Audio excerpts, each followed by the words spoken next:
we look at each other and like, yeah, we're good, but people don't really understand the underlying issues behind this. We have struggles each and every day. Sometimes it's hard for us to get up. Sometimes it's hard for us to concentrate to get our thoughts together. So yes, I agree with you completely. This is a lifelong journey.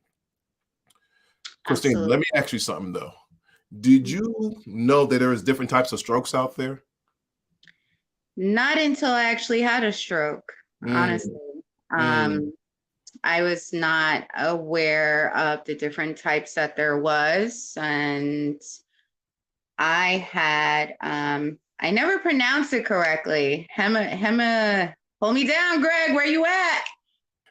Hemorrhagic, How do hemorrhagic you say stroke, hemorrhagic.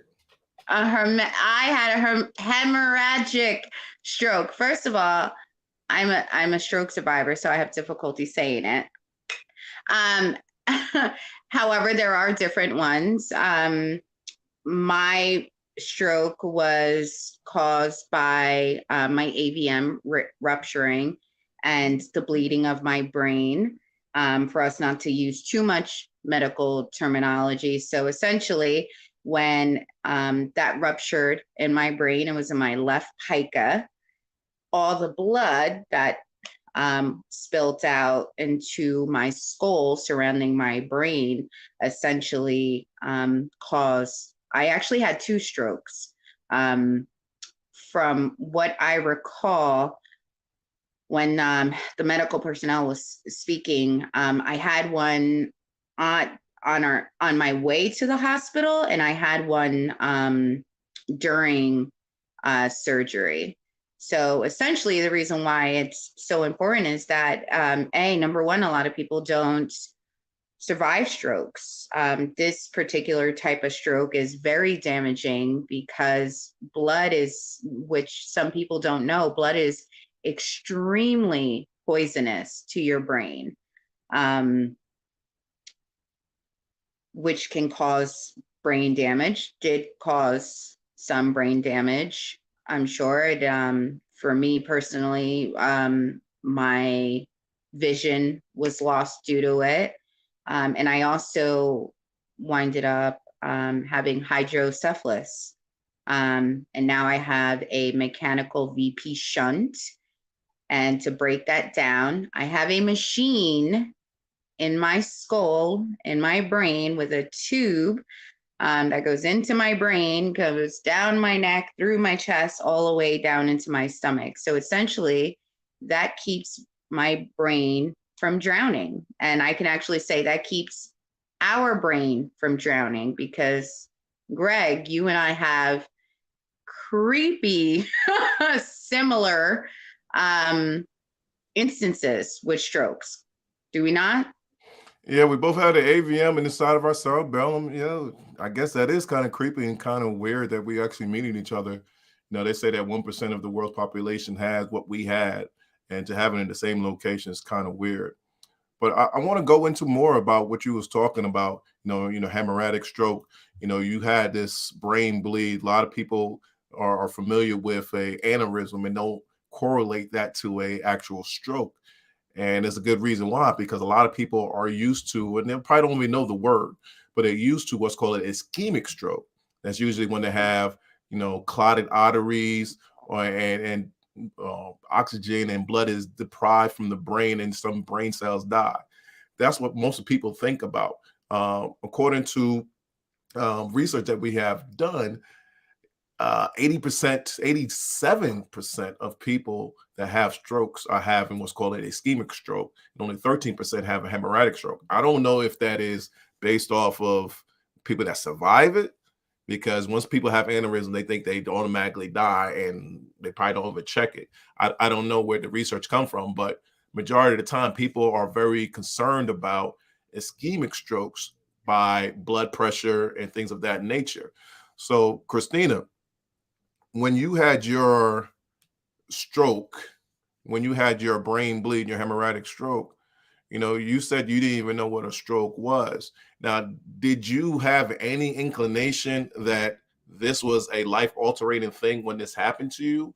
Or was it just something that's boom, okay, I had a stroke, they told me there's a stroke and this is going to be life altering. You're speaking about the way that I felt during or Once you got to the after hospital, finding out? once you got to the hospital, how long did they tell you, say, hey, you had a brain bleed and this brain bleed is equivalent to a stroke. You're going to have such and such, such and such, such and such. Honestly, it was a long time before I was even in a position to comprehend that type of conversation with anyone. I slept. I was in a slumber for quite a while. I just recall vaguely bits and pieces. I do recall when I was in rehab, because after I left the ICU, I was sent to a rehab. And that's when like the real in-depth conversations were happening in reference to the stroke.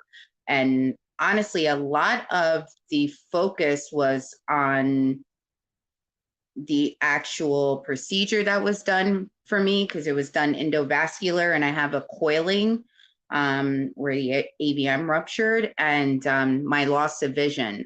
So I can honestly say a lot of the conversations I had were not pertaining to me having the stroke or what type of stroke. When I was told, I just,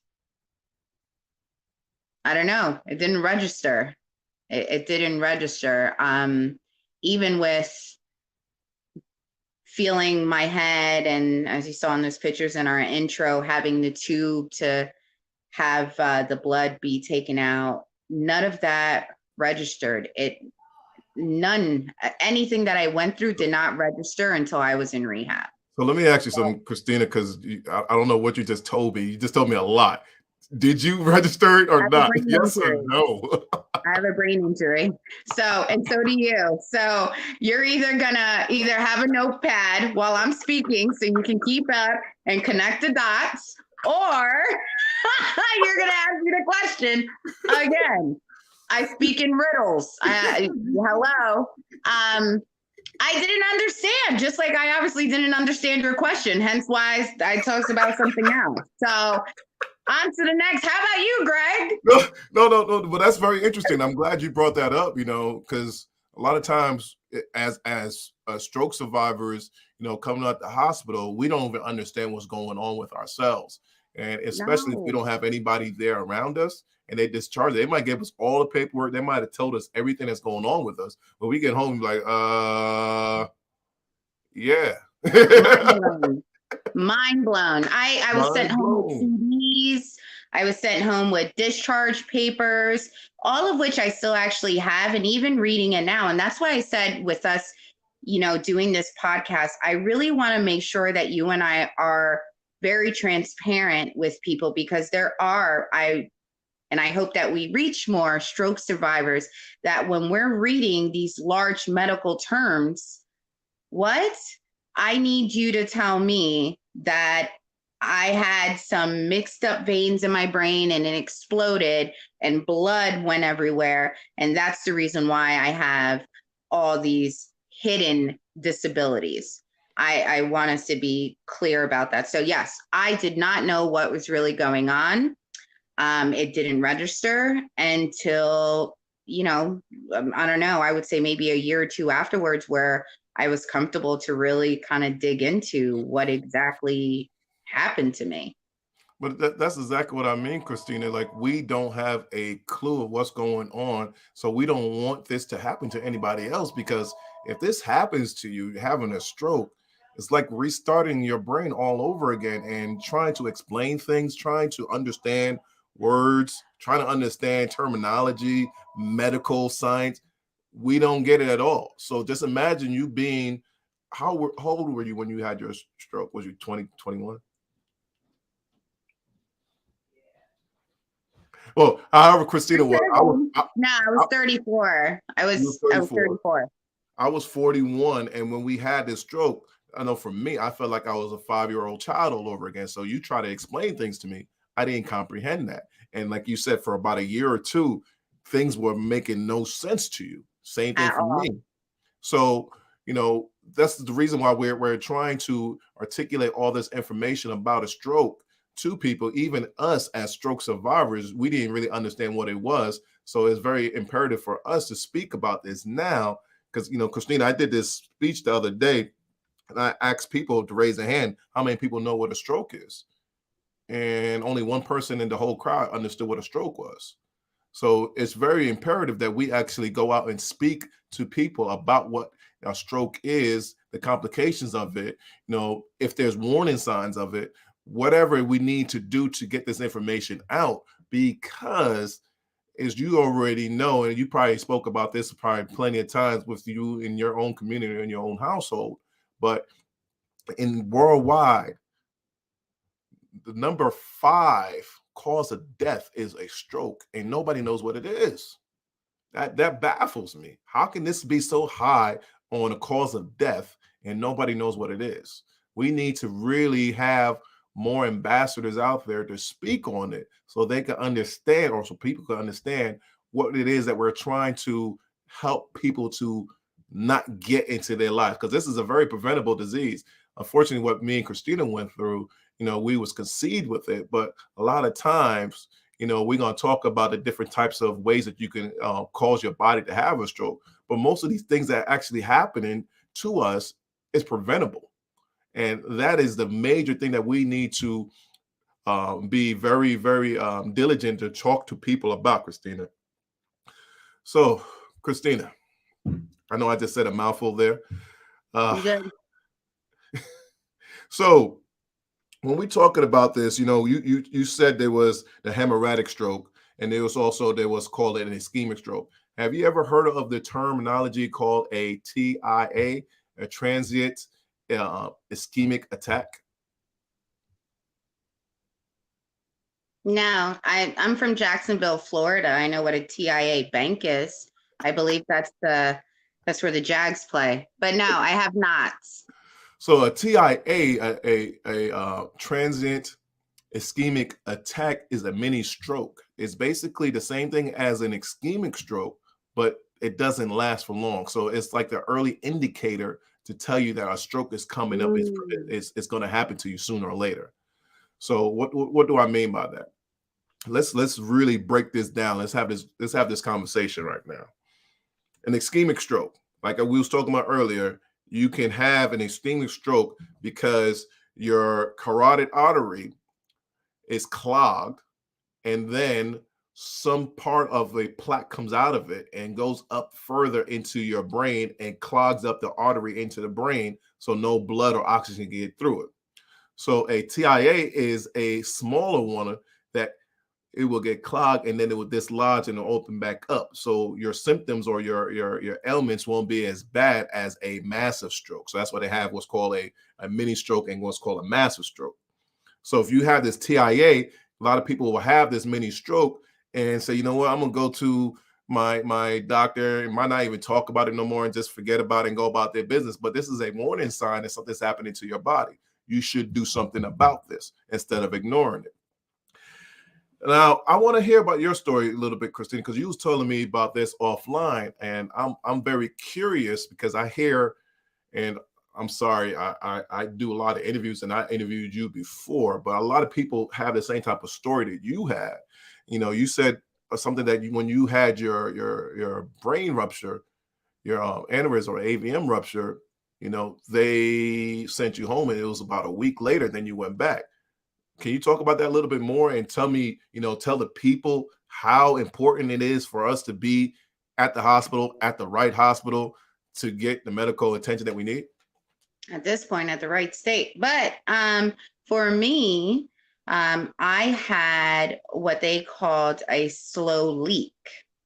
So for an entire week, my brain was slowly bleeding. I went to my primary care physician.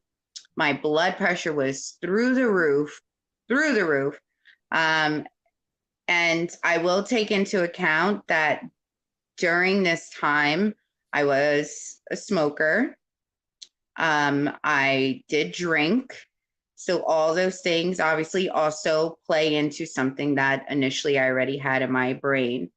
Um, I went to my primary care physician, and they gave me blood pressure medication. At this point, I stopped smoking things because I just felt awful. That's why I was saying in our promo about really listening to your body. And I just knew that it was something really bad. I knew that whatever it was going to be bad and it was going to be big.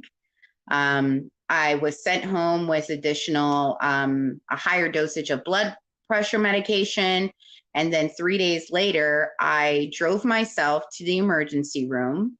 At this point, my eyes felt like they were going to come out of my skull, and my chest was really tight, which now obviously understanding my anxiety was really bad because I knew something was, going on with me. And I went to the emergency room. I was given a chest x-ray, and I was sent home with a really high dosage of painkillers. That night, Crazy. I drank an entire bottle of CBD oil, which I honestly think probably saved my life. My previous relationship who I was with is the one who was like, "Hey, you should drink this to kind of calm yourself." I do recall calling my ex-husband, and I was like, "Hey, listen, something really bad's going to happen to me. I don't know what it is, but just be prepared." And sure enough, 8 hours after I was at the emergency room, it ruptured. Misdiagnosed because I went in, I said I had chest pain, and I felt like my eyes were going to come out of my head. So Wait, Christina, you're saying a lot right now. So I want people to understand this. What you went through is all parts of the actual stroke, because you said you had a slow leak, and what you was correct, telling us earlier when we started the show is about blood inside of the brain is like toxic. So that's that even that extremely small leak was destroying your brain, and they correct, sent you home. correct. That, Um, that's very important that people understand that, Christina. I'm glad that you are very transparent about that. what's really important is to make sure that you keep, if you feel like you paying attention to your body, if you feel like something is off, something is absolutely off. I knew it. I felt it. I knew that this was not going to be good. I knew it was going to be something really bad, but I couldn't put my finger to it. And what's so scary about this whole thing, going back on our topic, you wouldn't wish this upon anybody, is that absolutely the things that I was doing within my life, obviously that irritates things. But where people, for instance, with ABMs don't understand, I was born with something. I was born with a deformity. So yes, my choices may not have done that, but to actually go through this and survive it is, it's heart-wrenching. It's absolutely heart-wrenching. You utilize the word, it's like a restart. I don't think it's like a restart. It is a restart. Your brain is your mothership. If you break your arm, you get a cast. You break your leg, you get a cast. If you get amputated, not saying, again, with me saying these things, I'm not saying that anything that anyone has ever gone through in reference to amputations or loss of things is not any less more serious than what I'm going through. I'm speaking for myself. These are my feelings. This is the way that I incorporate this. Christina, Your brain is your mothership. If Christina, your brain is damaged, nothing else works the same. what, Nothing else. what I have a question for you. You said something about, you really should know about your body and pay attention to it. But, I have something for that. What if, I got to pay my bills. I got to get up and go to work because my children need this. That's what a lot of people say and do. And that's why they ignore these things. That's why there's so much people The signs nowadays having ignore. these strokes. Correct. What do you say to these people? What can you actually say to someone that have those experiences that you had and are ignoring them?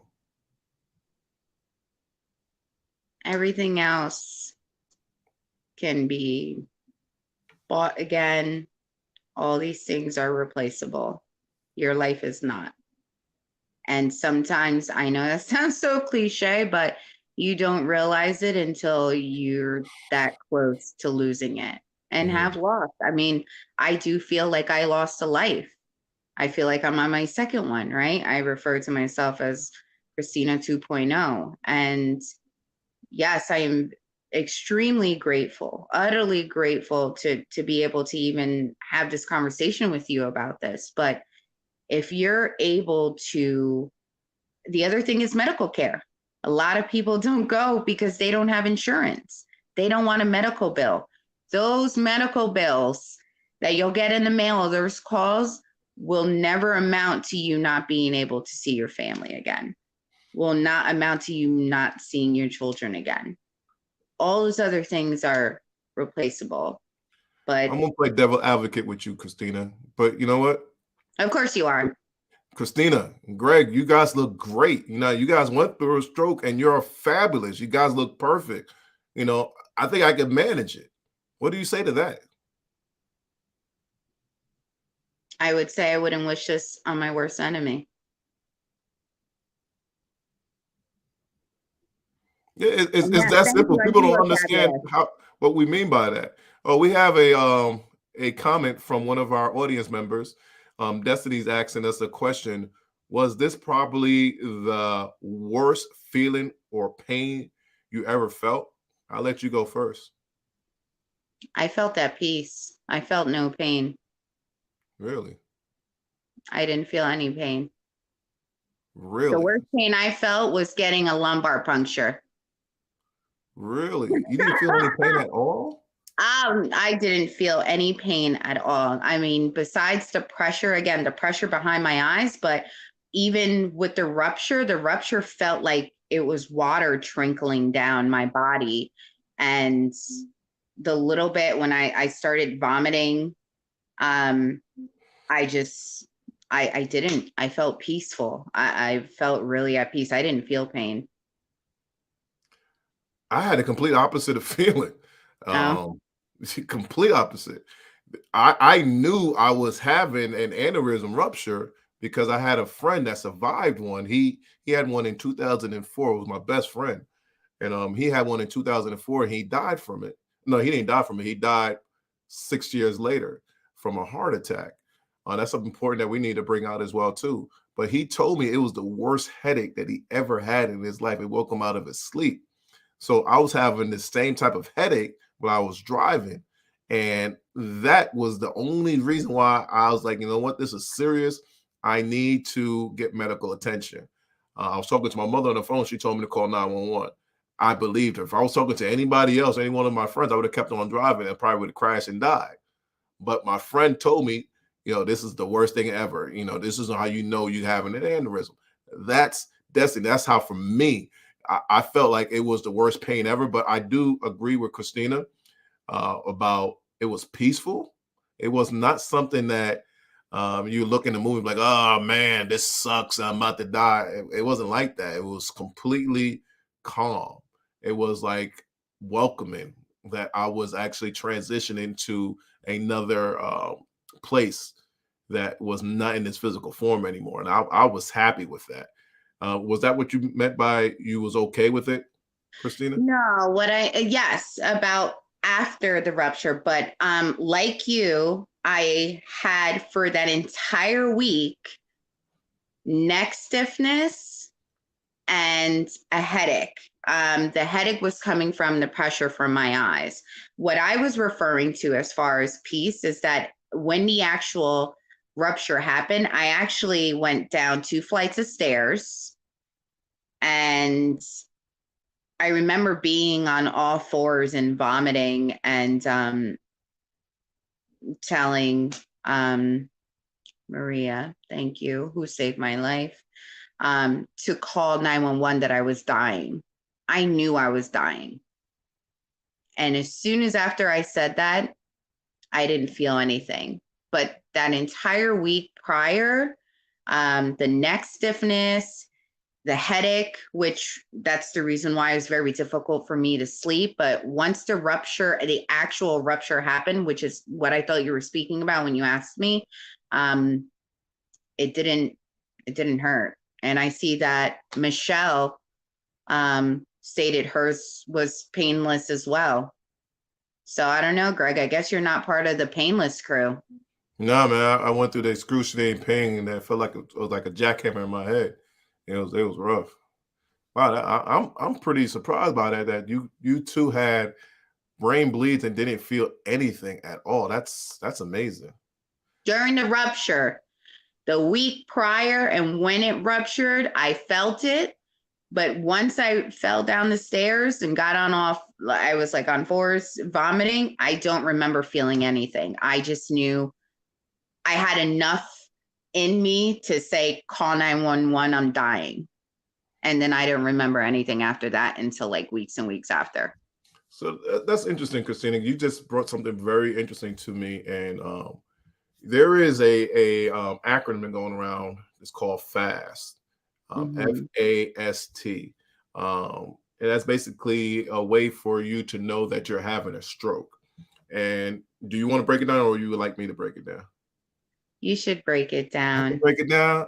You're so smart and you're good with big words. I'll be cute on the side. Yeah, do your pose, do your pose, do your pose, do your pose. So FAST, it stands for your face. If your face is drooping, A is for arm. If your arm feeling stiff or weak, um, S is your speech is getting slurred or it sounds like you're gargling. And if you're having those particular things, it's time to call 911 or whatever emergency contact that you have in your country. But the weird thing about that, Christina, is that none of those things happened to me.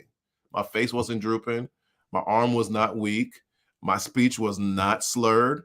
And none of that was happening. Only thing that I knew was wrong with me is that my head was in excruciating pain. Yeah. And then about 10 minutes later, my whole left side seized up.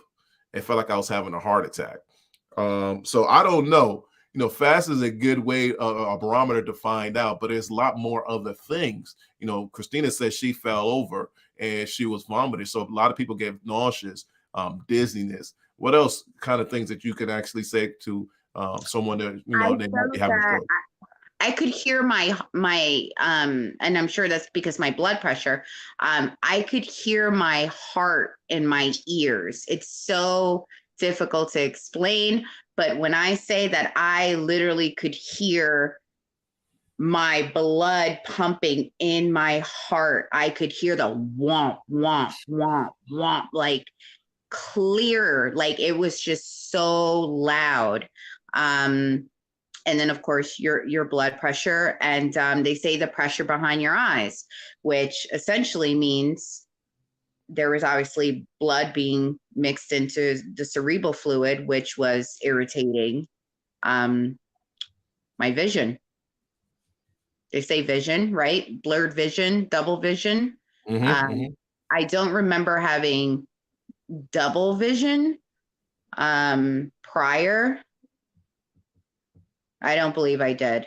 Did you have double vision? You were driving, were you not? Yeah, I was driving. I didn't have double vision. I didn't have none. Like I said, I didn't have none of those problems. The only thing I had was a headache. But I do have a question for you. Um, you said it, but you didn't tell us what that number was. You said you had high blood pressure. What was your blood pressure, so people could understand that this could be a dangerous thing? I have short-term memory loss. You should have asked that earlier so I could have looked it up. I don't know, Greg. It was high. It was Okay, high. okay, It was high enough that I heard, listen, it was triple digits on the top and the bottom. Really okay, high. Triple okay. digits. I do So recall that.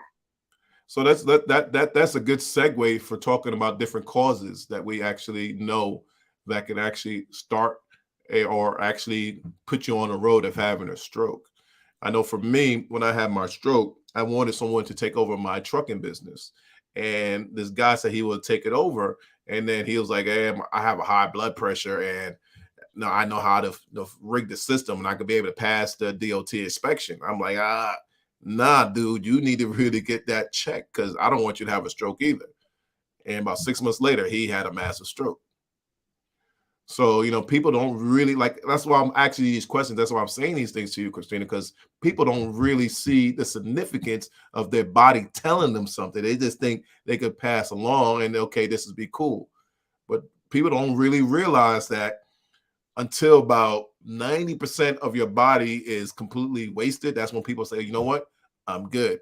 When people say, oh, I will stop smoking cigarettes when I get cancer. They don't realize what they're doing to themselves each and every day.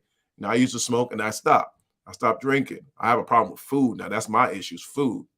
So, Christina, I want to really talk about the different things about the causes that can actually make you have a stroke, because that's what we talked about earlier in this show, that some of this stuff could be preventable. I know, stress could be one of them. Eating a poor diet, because you can have clogged arteries and make blood clots, and plaques can actually go into your bloodstream and clog up your arteries. Anything else you could think of? Of course, drinking, the things that we said, smoking, medications. You mentioned stress already, right? And essentially not really checking up on yourself, not making sure you yourself are okay, not going to your doctors. If you're feeling bad, not getting that checked up on. There's so many things, and I think we touched upon how I said if we were to, brought me here too, I think, if we sum up all the ways that these things could be prevented, like we'd have an entire show. Something I definitely want to highlight is that not only just with an aneurysm or things of that sort, when you hear stroke, you think it's, oh, they probably smoked, they drank, they have a poor diet, things of that sort. Anything, a traumatic brain injury, somebody getting hit in the head, drugs, yes, anything could really start that to Yeah, have I you to could have dig a that. stroke, I could dig it. you know. I'd see Michelle's putting something up here because I believe this has affected her as well I know, too. I'm sorry. That's the reason why I was like, start drugs. Because I'm I know, I know. I saw that's you. That's what I'm why saying. I Hey, kind of got all, everybody. Christina is blind in one eye, so she can't see everything on the screen. So we oh, can't we blame got her for everything. jokes. I'm not Sir. just jokes. I'm not having jokes. I'm just trying to explain to you someone joke. Wow. Whatever. Whatever. No But kid. but Michelle's talking about infidelity drugs, not infidelity, infraternity Look drugs. at you. Speak your And truth. fraternity drugs such as birth control. I know two people Yeah. that I interviewed that was on birth control, and that caused them to have strokes. So I know you see commercials that hey, don't take this if you're pregnant, da da da da, and it could cause a stroke. Well, it can. It So can. Same thing, like I said, medications. medication. Everyday medications. That's why I said if we sat here and really went through everything, there's too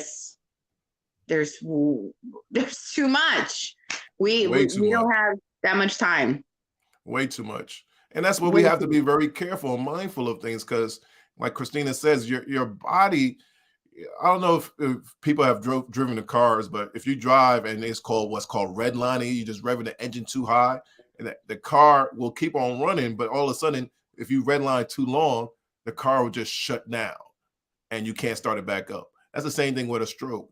Your body is telling you things like, okay, hey, you're eating too much sugar, you're high blood pressure, you're gonna get diabetes, and then I'm gonna cause you to have a stroke. Hey, too many fatty foods, it's gonna clog up your arteries, then I'm gonna have a stroke. Oh, you stressed out each and every day. You coming home and you're fighting each and every day. You go to work, you're fighting, and you stressed out. How am I gonna pay these bills? That could cause a stroke. So there's so many different things like Christina is telling you, but there's one thing that you have to know, you have to really be mindful of is your body. Your body tells you.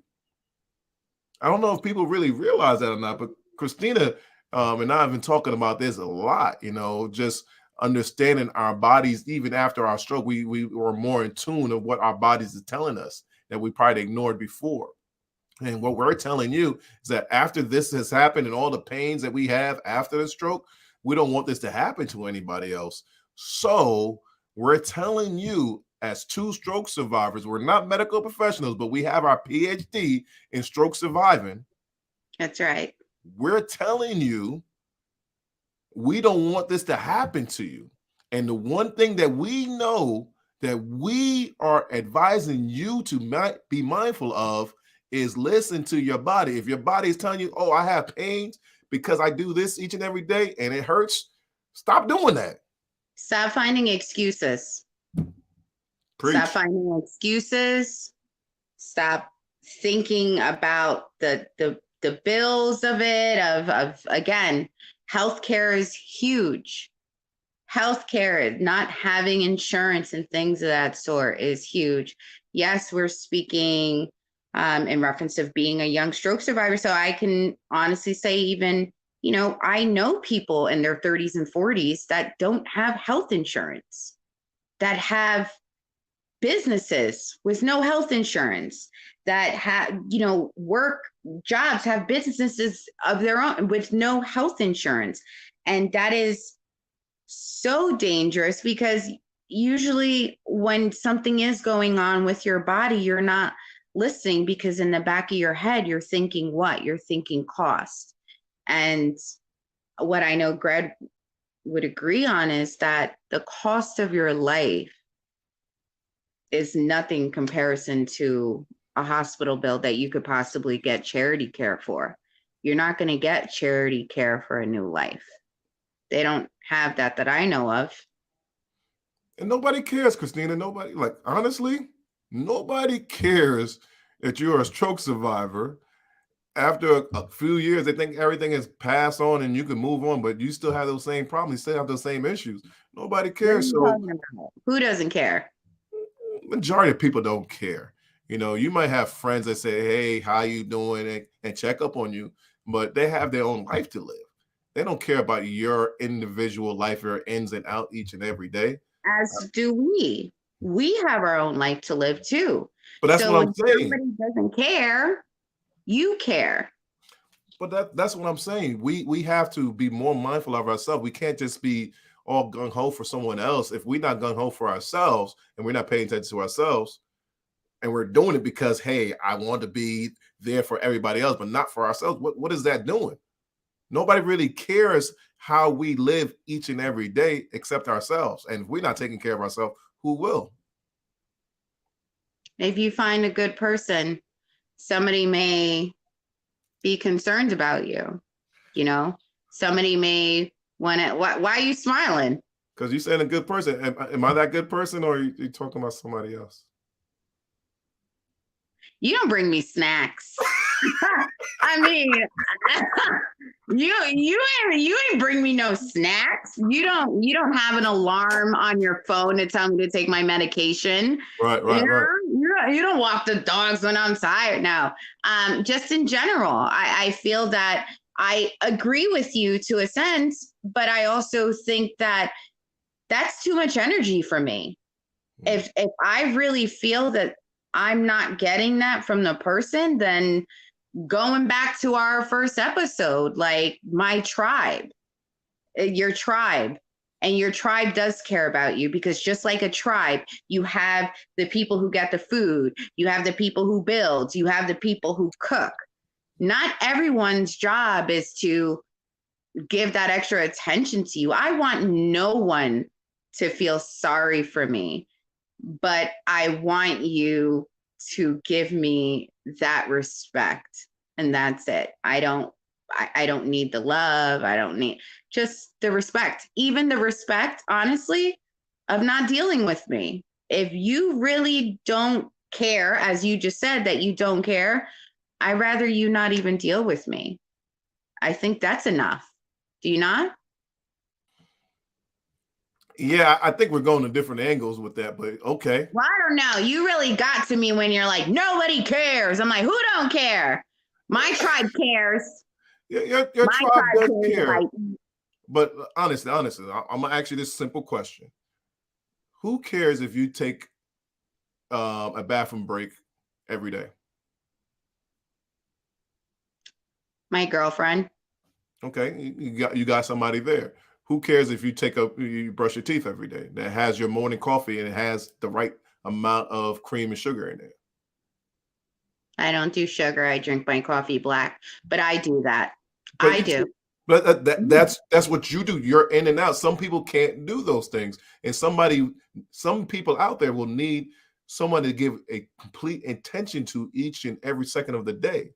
But sooner or later, that person can be like, I need to get paid for this, or I didn't sign up for this, and they will leave, and then you'll have to get a nurse or somebody there. So what I'm saying to you, if you care about everything that you do within your life and you want to have your freedom, you want to have your independence, you know, once your body starts telling you that something is happening, you need to make sure that you listen to it, because at the end of the day, this is your body, this is your life. Nobody's really going to be there each and every second of your day to take care of you when you could have took care of yourself. That's what I meant by nobody cares. And being connected. And kind of to jump on that, I really a good story. It's not just a story. This is real life that happened to me. After I was released from rehab, I went to go live with my father, and I was, I don't know, maybe it was like 1 or 2 weeks, something like that. I had asked to go to, at the time, it was my ex's mother's house, to go and have dinner there. And mind you, when you're in a hospital, your diet's different, things of that sort, right? I went there. She makes these amazing beans, rice and beans. And I winded up having that. And this was my first outing since everything had happened. I wasn't even driving yet. My father dropped me off. He was coming to pick me back up. And I spent time with her, and he came and picked me up. And on the way back to my father's house, I started feeling pressure behind my eyes.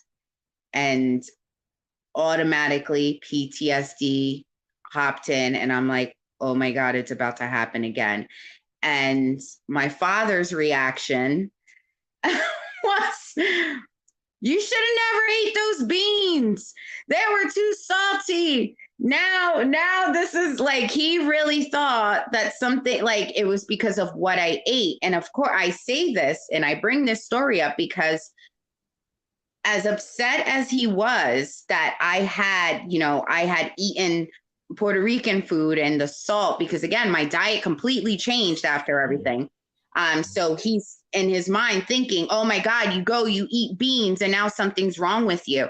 And Right, right. instead of arguing with him, I recall saying to him, listen, very calmly, I'm like, Dad, I need you to stop, and I need you to take me to the hospital because something's bad's going to happen.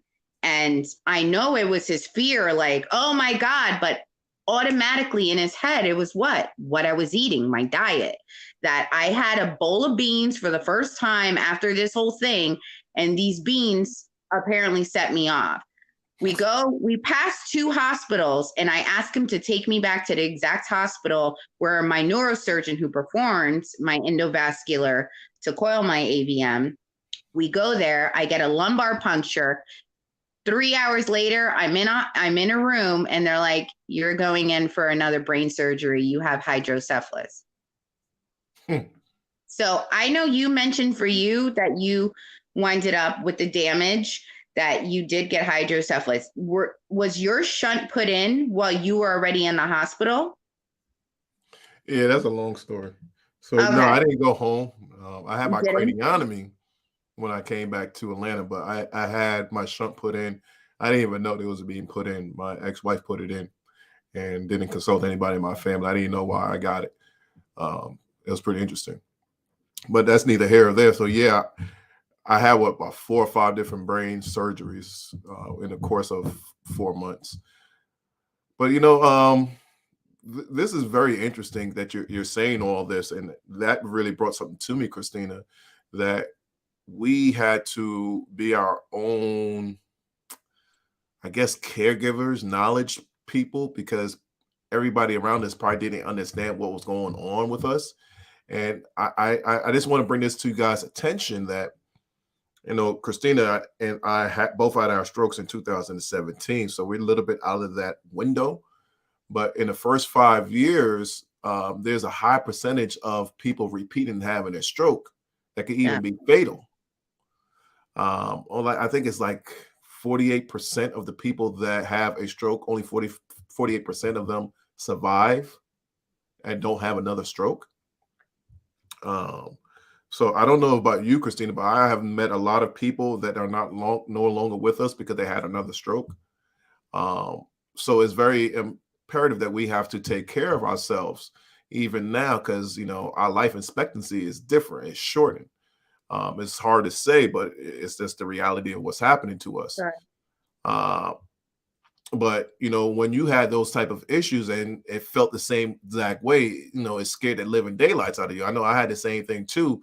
They brought me to the hospital. They asking me, Greg, what do we want to do next? I'm like, you guys tell me. You guys are the medical professionals. But they didn't know what to do because I was at a different hospital. So I bring all this up, Christina, is I think people don't understand that this part right here, that's where our brain is housed. And if you look at your hand is bigger than your actual brain, because as you can see, my hand completely encompasses my whole entire brain. So this whole hand could be the thing that controls my whole entire body. So Right. I'm bringing that all up because we don't deal with mental health. We don't deal with, like you said, TBIs. We don't deal with that. Traumatic brain injuries. We don't deal with strokes. We don't deal with anything, amnesia or dementia. We don't deal with any stuff that deals with the brain. And a lot of times people have these conditions and nobody knows how to deal with them. They just ignore people like that. So how we, Christina, you and I, go out and actually talk to more people? What can we do? Or matter of fact, people that's listening, what can we do as stroke survivors help you guys understand how important it is to take care of your body, to listen to your body? Please put comments inside of the chat so we can actually talk about that. But for you, Christina, what do you think that we can do to get our message across to people at a bigger rate than what we're doing now? Continue to share our story. That's one thing I do not take for granted, is the fact that I'm still able to speak and I'm still able to write. There's many people who have had strokes, who have difficulty speaking, have lost their ability to speak or speak clearly. I know that it's for a reason. Um, and living out that purpose to do so. I feel that we need to just continue to share our story and be transparent about it too. And I'm not here to give rainbows, and I love making jokes and bringing light to things, but I have dark days. You have dark days. We have dark moments. And this journey, by any means, is, again, our topic. I would never wish this upon anybody. And what I do wish is to continue to be able to do this, to share our stories and bring light to it, bring awareness, and also bring hope. I don't want this to be a platform where we boo-hoo, and I want to bring hope. Yes, I know that the abilities, I have invisible disabilities, and I have the gift of being able to speak and do all these things. I want to bring hope that maybe I'm speaking for you. I want to speak for those who can't speak. What about you? And the Academy Award goes to Christina Perez. There's nothing, I mean, you could keep saying that, but what you have to understand is that to be an all around person, a charismatic person like myself, you have to be able to switch on and off. And I had to lower my voice and I had to look into that camera because I want you to feel me. Now, when I'm talking to you, Greg, I give all of this and let it be an Academy Award. And you know what? I should be. The Academy Award for a girl who's gone through a stroke, who's blind in one eye, goes to Christina. Because even with all of those things, I love myself. You should love And I yourself. love you. You should love yourself. Sure do. Hey, I got this Mr. Doja, the guy that actually made our intro, the song. He's on here. He's actually putting some comments on here. Hey, Mr. Doja, how you doing today, sir? He put down here, most people I have met that had a stroke don't want to talk about it. One person told me that talking about that doesn't change the fact that it happened. It just reminds them of the pain. You're looking at me. I'm one, kind of hopping of what we spoke about last week about our tribe. And I revealed that during my recovery process, I did not deal with anyone who essentially had a stroke. And I think that really, I've been having these conversations ever since I revealed that to you. I think I did that because subconsciously I wanted a challenge.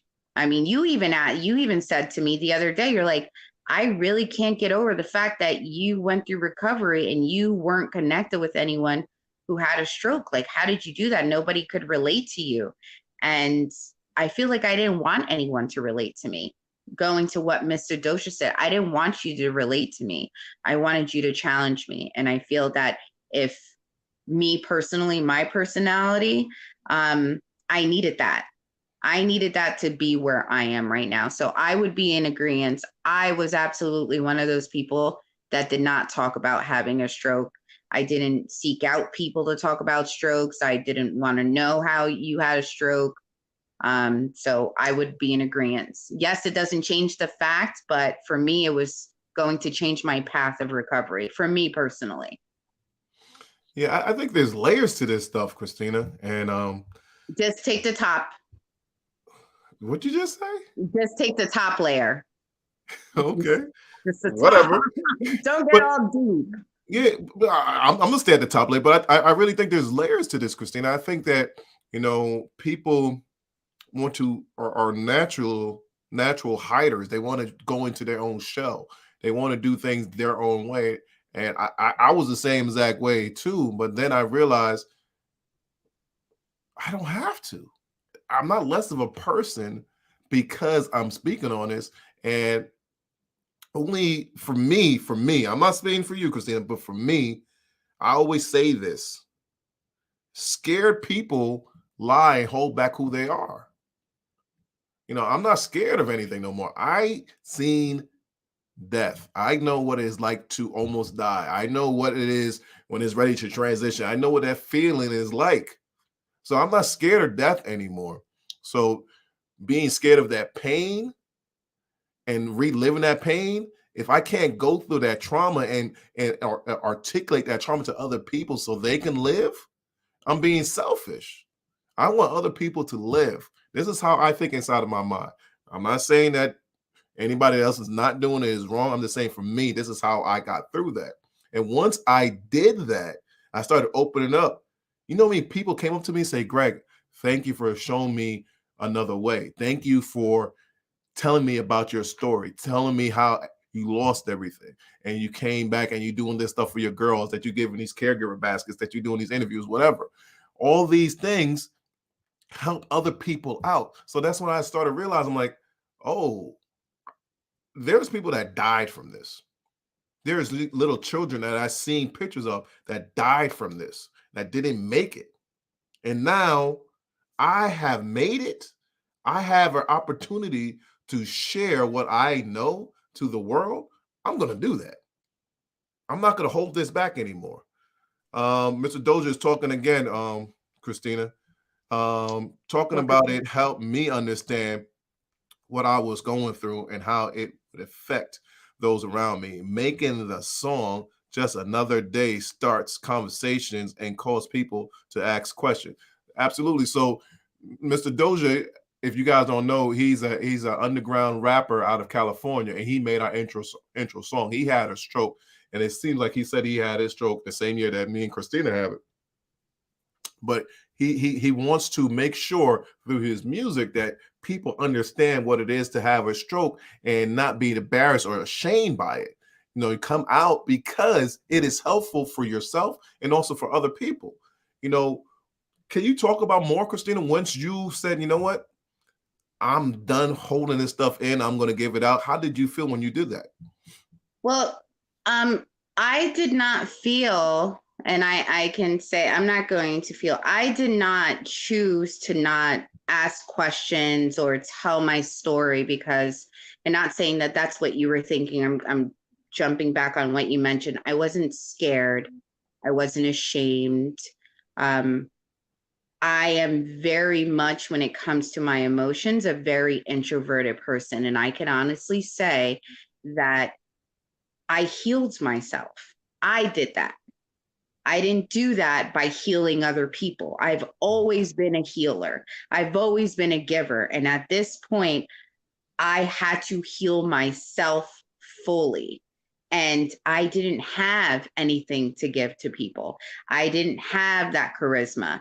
I didn't have that affection. I didn't have that love. I didn't have anything except that little bit that I had of myself, of trying to relearn myself. I honestly, for me, feel that sharing and talking to people and doing that would have made me lose myself.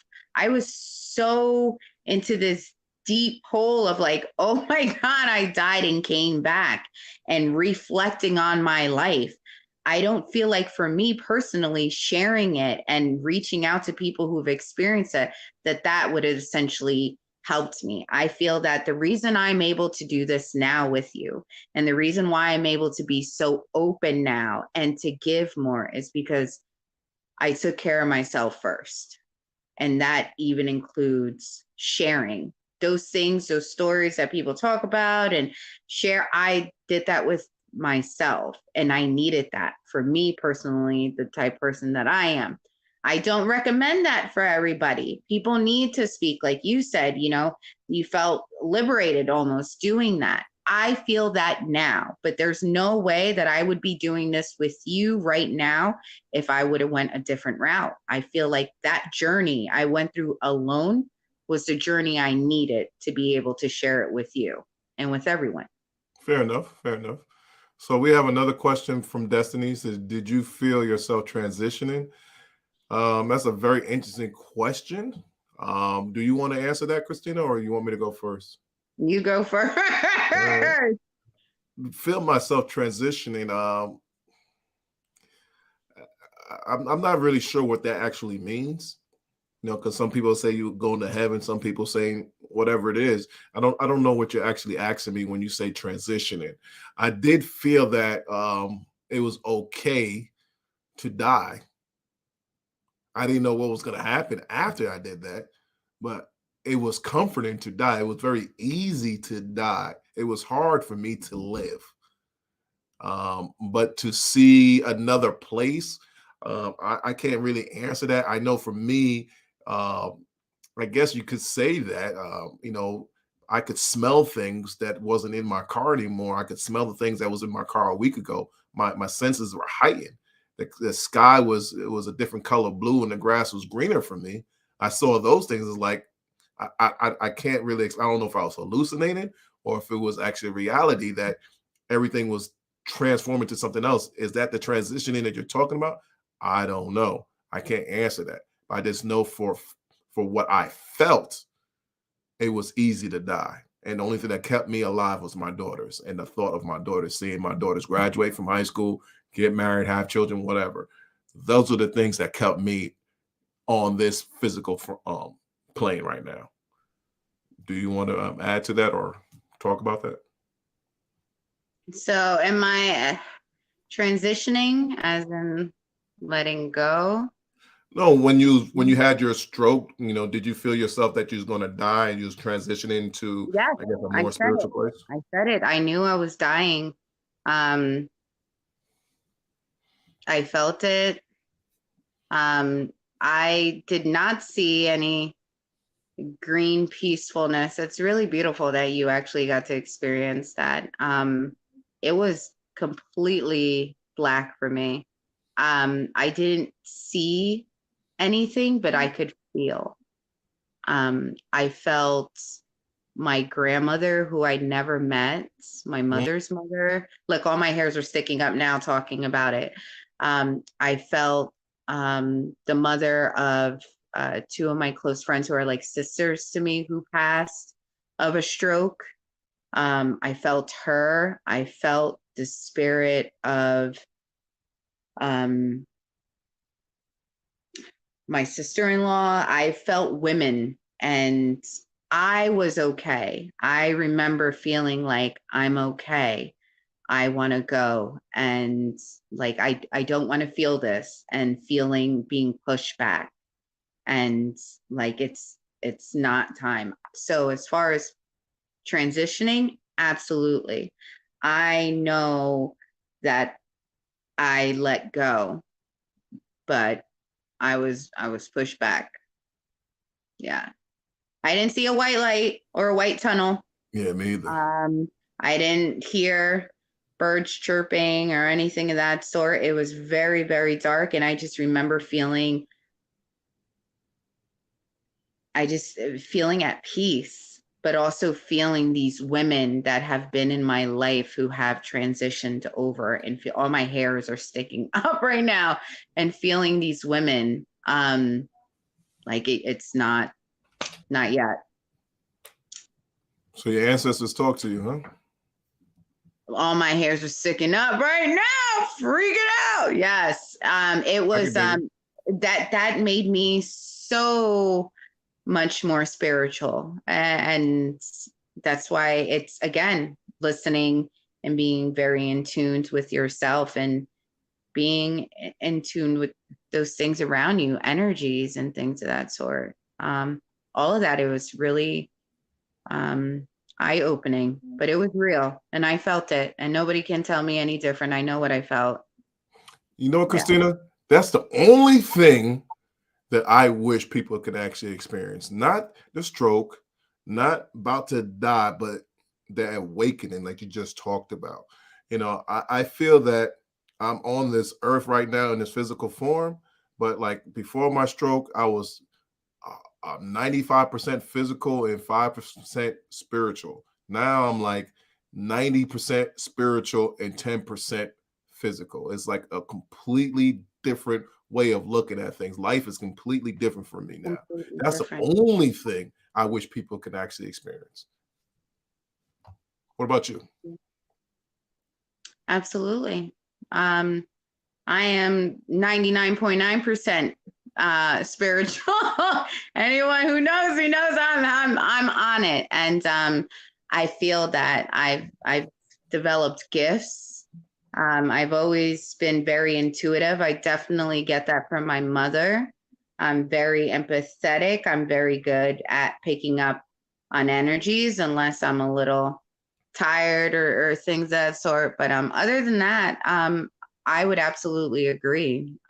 It's life changing. It's absolutely life changing. Okay, cool. I have nothing else, Christina. I think we really tackled a lot of stuff tonight, man. Good. And again, we want to say, I don't know if you actually say Happy Stroke Awareness Month versus I don't know. for those who are watching and are stroke survivors. I hope that you continue on during this recovery. I hope you stay strong and